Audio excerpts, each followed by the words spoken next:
Hello ಅಮಿಗೋಸ್, ಹೇಗಿದ್ದೀರಾ? ಎಲ್ಲರೂ ಚೆನ್ನಾಗಿದ್ದೀರಾ ಅಂತ ಅನ್ಕೋತೀನಿ. Welcome back to the story time.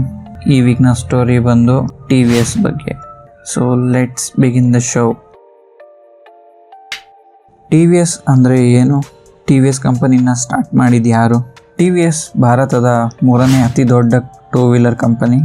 ಭಾರತದಲ್ಲಿ ABS ಇಂಟ್ರಡ್ಯೂಸ್ ಮಾಡಿದ ಮೊದಲ company T V S motors. T V ಎಸ್ನ ಪರ್ಫಾರ್ಮೆನ್ಸ್ ಬೈಕ್ ಕಾಲೇಜ್ನ ಸ್ಟೂಡೆಂಟ್ಸ್ ಹಾಗೂ ಡೈಲಿ ಕಮ್ಯೂಟರ್ಸ್ಗೆ ಒಳ್ಳೆ ಆಪ್ಷನ್ ಆಗಿತ್ತು. ಶುರುವಿನಲ್ಲಿ ಟಿ ವಿ ಎಸ್ ಅವರು UK ಹಾಗೂ ಜಪಾನ್ ಕಂಪನಿಯ ಜೊತೆ ಸೇರಿ ತಮ್ಮ ಟೆಕ್ನಾಲಜಿಯನ್ನು ಇಂಪ್ರೂವ್ ಮಾಡಿದ್ದು ಹೇಗೆ? 2020ರಲ್ಲಿ T V S company British ಕಂಪನಿಯೊಂದನ್ನು ಅಕ್ವೈರ್ ಮಾಡಿತ್ತು. ಅದು ಯಾವುದು?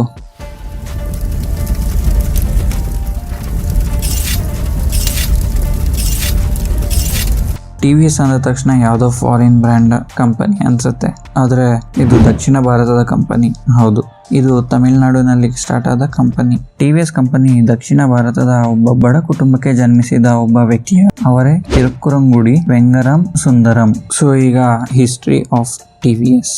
1877ರಲ್ಲಿ ಟಿ ವಿ ಸುಂದರಂ ಅವರು ಜನ್ಮಿಸಿದರು. ಟಿ ವಿ ಸುಂದರಂ ಅವರು ಅವರ ತಂದೆಯ ಇಷ್ಟದಂತೆ ವಕೀಲರಾದರು. ಆದರೆ ಅವರಿಗೆ ಆ ಕೆಲಸ ಮಾಡಲು ಇಷ್ಟ ಇರಲಿಲ್ಲ. ಕೆಲ ದಿನಗಳು ರೈಲ್ವೇಸಲ್ಲಿ ಕೆಲಸ ಮಾಡಿದರು. ಆಮೇಲೆ ಬ್ಯಾಂಕಿನಲ್ಲಿ ಕೂಡ ಕೆಲಸ ಮಾಡಿದರು. ಆದರೆ ಅವ್ರಿಗೆ ಸ್ವಂತ ಬಿಸ್ನೆಸ್ ಮಾಡಬೇಕು ಎಂಬ ಆಸೆ ಇತ್ತು. ಸಾವಿರಾರು ಜನರಿಗೆ ಕೆಲಸ ಕೊಡಬೇಕು ಅಂತ ಬರ್ದಿತ್ತೋ ಏನೋ. ತುಂಬ ಯೋಚನೆಯ ನಂತರ ಕೆಲಸ ಬಿಡುವ ನಿರ್ಧಾರ ಮಾಡಿಕೊಂಡಿದ್ದರು ಹಾಗೂ ಬಿಸ್ನೆಸ್ ಮಾಡಲು ಹೊರಟರು. 1911ರಲ್ಲಿ T V Sundaram Iyengar and sons ಹೆಸರಿನಲ್ಲಿ ದಕ್ಷಿಣ ಭಾರತದ ಮೊದಲ ಬಸ್ ಸರ್ವಿಸ್ ಸ್ಟಾರ್ಟ್ ಮಾಡಿದರು. ಮದುರೈ, ತಂಜಾವೂರು ಹಾಗೂ ಪುಡುಕೋಟಿ ಎಂಬ ಊರಿಗೆ ಅವರ ಮೊದಲ ಬಸ್ 80 ಕಿಲೋಮೀಟರ್ ಜರ್ನಿ ಸ್ಟಾರ್ಟ್ ಮಾಡಿದರು. ಜನರು ಈ ಬಸ್ಸನ್ನು ಎಷ್ಟು ನಂಬುತ್ತಿದ್ದರು ಅಂದರೆ ಬಸ್ ಬರುವ ಟೈಮ್ನ ಅವರ ಗಡಿಯಾರದ ಟೈಮ್ ಆಗಿ ಬದಲಿಸಿಕೊಳ್ಳುತ್ತಿದ್ದರು. ಟಿ ವಿ ಎಸ್ ಸುಂದರಂ ಅವರ ಬಸ್ ಬಿಸ್ನೆಸ್ನ ಸಕ್ಸಸ್ನ ನಂತರ ಅವರು ಇನ್ನಷ್ಟು ಬಿಸ್ನೆಸ್ಗಳು ಹಾಗೂ ಫ್ಯೂಚರನ್ನು ಪ್ಲ್ಯಾನ್ ಮಾಡಿದರು. 1919ನಲ್ಲಿ ಮದ್ರಾಸ್ ಆಟೋ ಸರ್ವಿಸ್ ಲಿಮಿಟೆಡ್ ಹಾಗೂ ಸುಂದರಂ ಮೋಟರ್ಸ್ ಲಿಮಿಟೆಡ್ ಕಂಪನಿ ಎಂಬ ಹೆಸರಿನಲ್ಲಿ ಸೇಲ್ಸ್ ಆ್ಯಂಡ್ ಸರ್ವಿಸ್ ಹಾಗೂ ಸ್ಪೇರ್ ಪಾರ್ಟ್ಸ್ ಮ್ಯಾನುಫ್ಯಾಕ್ಚರಿಂಗ್ ಸ್ಟಾರ್ಟ್ ಮಾಡಿದರು. 1940ಸಲ್ಲಿ ಸೆಕೆಂಡ್ ವರ್ಲ್ಡ್ ವಾರ್ ಸಮಯದಲ್ಲಿ ಮದ್ರಾಸಲ್ಲಿ ಪೆಟ್ರೋಲ್ನ ಕೊರತೆ ಉಂಟಾಯಿತು ಹಾಗೂ ಫ್ಯೂಯಲ್ ಪ್ರೈಸಸ್ ಜಾಸ್ತಿ ಆಗಿತ್ತು. ಆ ಸಮಯದಲ್ಲಿ ಟಿ ವಿ ಸುಂದರಂ ಹಾಗೂ ಅವರ ಮಗ TS ಕೃಷ್ಣ ಅವರು ಸೇರಿ ಆಟೋಮೊಬೈಲ್ ಇಂಜಿನ್ ಚಲಿಸುವಂತಹ ಚಾರ್ಕೋಲ್ ಗ್ಯಾಸ್ ಪ್ಲಾಂಟ್ ಡೆವಲಪ್ ಮಾಡಿದರು. ಜನರಿಗೆ ಇದು ಒಳ್ಳೆ ಆಪ್ಷನ್ ಹಾಗೂ ಇಷ್ಟ ಆಯಿತು. ನೋಡುತ್ತಿದ್ದಂತೆ 12,000 ಯೂನಿಟ್ಸ್ ಸೇಲ್ ಆಯಿತು.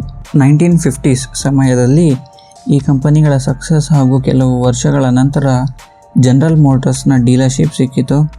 ಇದರ ಜೊತೆ T V S tyres recycling factory ಕೂಡ ಸ್ಟಾರ್ಟ್ ಮಾಡಿದರು.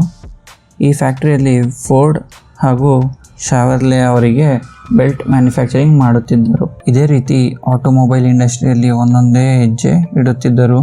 1955ಅಲ್ಲಿ ಟಿ ವಿ ಎಸ್ ಸುಂದರಂ ಅವರ ಮರಣದ ನಂತರ ಅವರ ಮಕ್ಕಳು ಕಂಪನಿಯನ್ನು ನೋಡಿಕೊಳ್ಳುತ್ತಿದ್ದರು.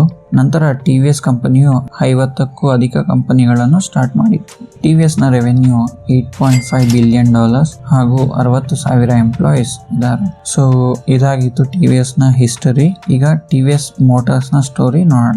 1962ಅಲ್ಲಿ ಟಿ ವಿ ಎಸ್ UK ಕಂಪನಿಯಾದ ಕ್ಲೆಟಾನ್ ಜೊತೆ ಟೈ ಅಪ್ ಆಗಿ ಎಕ್ಸಾಸ್ಟ್ ಹಾಗೂ ಕಂಪ್ರೆಸರ್ ಪಾರ್ಟ್ಸ್ ಮ್ಯಾನುಫ್ಯಾಕ್ಚರಿಂಗ್ ಸ್ಟಾರ್ಟ್ ಮಾಡಿದರು. 1978ವರೆಗೂ ಸುಂದರಂ ಕ್ಲೆಟಾನ್ ಎಂಬ ಕಂಪನಿ ಹೆಸರಿನಲ್ಲಿ ಮ್ಯಾನುಫ್ಯಾಕ್ಚರಿಂಗ್ ಮಾಡುತ್ತಿದ್ದರು. 2 ವರ್ಷಗಳ ನಂತರ ಟಿ ವಿ ಎಸ್ ಹೊಸೂರಿನ ಸುಂದರಂ ಕ್ಲೆಟಾನ್ ಪ್ಲಾಂಟ್ನಲ್ಲಿ TVS 50 ಮ್ಯಾನುಫ್ಯಾಕ್ಚರಿಂಗ್ ಹಾಗೂ ಲಾಂಚ್ ಮಾಡಿದರು. ಅಲ್ಲಿವರೆಗೂ ಮಾರ್ಕೆಟ್ನಲ್ಲಿ ಕೇವಲ ಕ್ಯಾನೆಟಿಕ್ನ ಸಿಂಗಲ್ ಸೀಟರ್ ಲೂನಾ ಓಡಾಡುತ್ತಿತ್ತು. TVS 50 ಸಕ್ಸಸ್ಫುಲ್ ಹಾಗೂ ಬಡವರಿಗೆ, ವ್ಯಾಪಾರಸ್ಥರಿಗೆ ತುಂಬ ಇಷ್ಟ ಆಯಿತು. ಏಕೆಂದರೆ ಲಗೇಜ್ ಕ್ಯಾರಿ ಮಾಡಲು ತುಂಬ ಜಾಗ ಇರುತ್ತಿತ್ತು. ಇದರ ಸಕ್ಸಸ್ನ ನಂತರ TVS XL 100 ಲಾಂಚ್ ಮಾಡಿದರು. ಮೊಪೆಡ್ ಸ್ಕೂಟರ್ ನಂತರ 100cc ಬೈಕ್ಸ್ ಫಸ್ಟ್ ಲಾಂಚ್ ಮಾಡಿದ್ದು ಕೂಡ ಟಿ ವಿ ಎಸ್ ಅವರೇ. 1982 TVS ಸುಜುಕಿ ಜೊತೆ ಟೈಅಪ್ ಆಗಿ ISML ಸ್ಟಾರ್ಟ್ ಮಾಡಿದರು, India Suzuki motor cycle limited, ಹಾಗೂ ಮೊದಲ 100cc ಬೈಕ್ ಲಾಂಚ್ ಮಾಡಿದರು, ಅದೇ ಇಂಡ್ ಸುಜುಕಿ AX 100. ಇದರ ನಂತರ ಲಾಂಚ್ ಆದ ಬೈಕ್ಸ್ ಹೀರೋ ಹೋಂಡಾ CD 100, ಕವಾಸಾಕಿ ಬಜಾಜ್ KB 100 ಹಾಗೂ ಯಮಹಾದ RX 100 ಲಾಂಚ್ ಮಾಡಿದರು. 1982ಅಲ್ಲಿ TVS company performance bike data collect ಮಾಡಲು TVS ರೇಸಿಂಗ್ ಹೆಸರಿನಲ್ಲಿ ಹೊಸ ವಿಂಗ್ ಸ್ಟಾರ್ಟ್ ಮಾಡಿದರು. 1990s ಅಲ್ಲಿ ಸ್ಕೂಟರ್ ಡಿಮ್ಯಾಂಡ್ ಪೀಕ್ ಅಲ್ಲಿತ್ತು. ಆಗ TVS ನ Excel India's largest selling scooter ಆಗಿತ್ತು. ಇದರ ನಂತರ TVS ISML ನ ಜೊತೆ ಸ್ಕೂಟರ್ ಡಿವಿಷನ್ ಆ್ಯಡ್ ಮಾಡಿ ಕಂಪನಿಯ ಹೆಸರನ್ನು TVS ಸುಜುಕಿ ಲಿಮಿಟೆಡ್ ಮಾಡಿದರು. ಬೈಕ್ಸ್ಗಳ ರೆವಲ್ಯೂಷನ್ ನಂತರ ಸ್ಕೂಟರ್ಗಳ ಡಿಮ್ಯಾಂಡ್ ಕಡಿಮೆ ಆಯಿತು. ಆಗ TVS 1994 ಅಲ್ಲಿ ಹೊಸ ಸೆಗ್ಮೆಂಟ್ ಹಾಗೂ ಡಿಸೈನ್ನಲ್ಲಿ ಸ್ಕೂಟಿ ಲಾಂಚ್ ಮಾಡಿತು.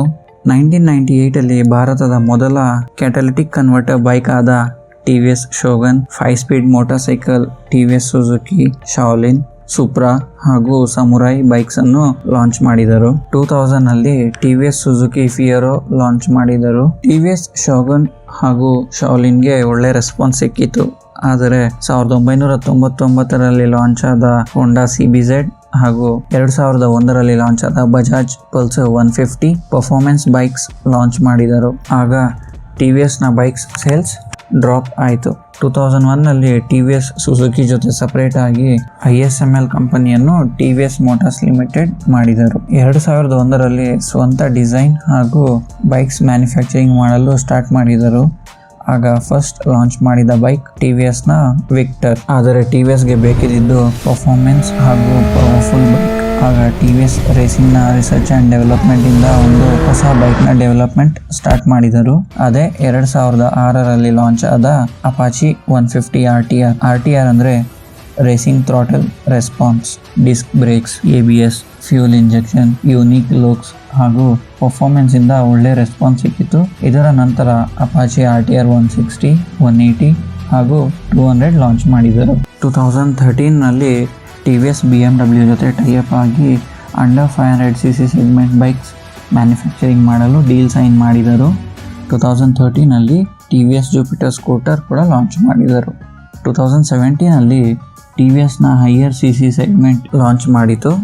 ಅದೇ TVS ಅಪಾಚೆ RR 310 ಹಾಗೂ 2018ನಲ್ಲಿ ಎಂಟಾರ್ಕ್, 2021ನಲ್ಲಿ ರೈಡರ್, 2022 ಅಲ್ಲಿ ರಾನಿನ್ ಕ್ರೂಸರ್ ಲಾಂಚ್ ಮಾಡಿತು.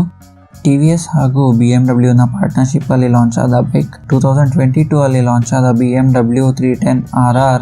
2020ಯಲ್ಲಿ TVS ಮೋಟಾರ್ಸ್ 130 ವರ್ಷ ಹಳೆಯ ರೆಟ್ರೋ ಬೈಕ್ಸ್ ಮ್ಯಾನುಫ್ಯಾಕ್ಚರಿಂಗ್ ಮಾಡುವ ಬ್ರಿಟಿಷ್ನ ನಾರ್ಟನ್ ಕಂಪನಿಯನ್ನು ಅಕ್ವೈರ್ ಮಾಡಿದರು. 2021ನಲ್ಲಿ ಸ್ವಿಟ್ಜರ್ಲೆಂಡ್ನ ಈ ಬೈಕ್ EGO ಮೂವ್ಮೆಂಟ್ ಕಂಪನಿಯ 80% ಸ್ಟೇಕ್ ತಗೊಂಡಿದ್ದಾರೆ ಹಾಗೂ SCMG ಕಂಪನಿಯ 75% ಸ್ಟೇಕ್ ತಗೊಂಡಿದ್ದಾರೆ.